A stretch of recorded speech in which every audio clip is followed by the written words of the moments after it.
now the mechanism is collection at panchayats, collection at municipalities, collection at this type of locations, and we have to depend on the cess collection to come from them. So ताज्या खातीर again cess collection from people, whether it is a builder lobby, whether it is people who are taking government jobs or PWD jobs or contracts who are registered, automatically will come under the scanner, and the payment gateway means that 1% what needs to be paid as cess will directly be paid to online, can be paid online as a facility to those particular people. Again, PricewaterhouseCoopers consultants who are actually who have studied the whole model, we have appointed them as an agency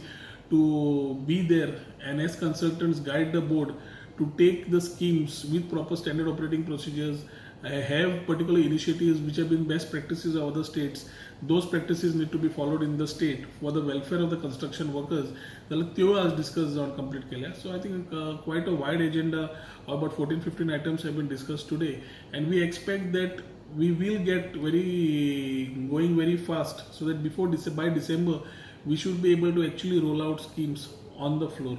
And ताज्या खातीर board members like comrade आमचो Christopher Fonseca बाब जावं, Poke बाब जावं, a lot of other people who have been there, I think have shared their inputs, have been said, board meetings have been very fruitful with such type of discussion, debates, and at the end of the day, after the board meeting, you feel good that discussions lead to healthy discussions lead to healthy outputs. And today we are able to move to the next level. We expect in the next 1 month or 1.5 months to ensure that the schemes roll out at the level of the construction worker. The खरी scheme आतां मेळटा, and ताज्या खातीर registrations have started, processes have started at panchayat levels, and the administrative officer whom we have appointed recently will be given the task of ensuring that the board runs administratively very efficiently.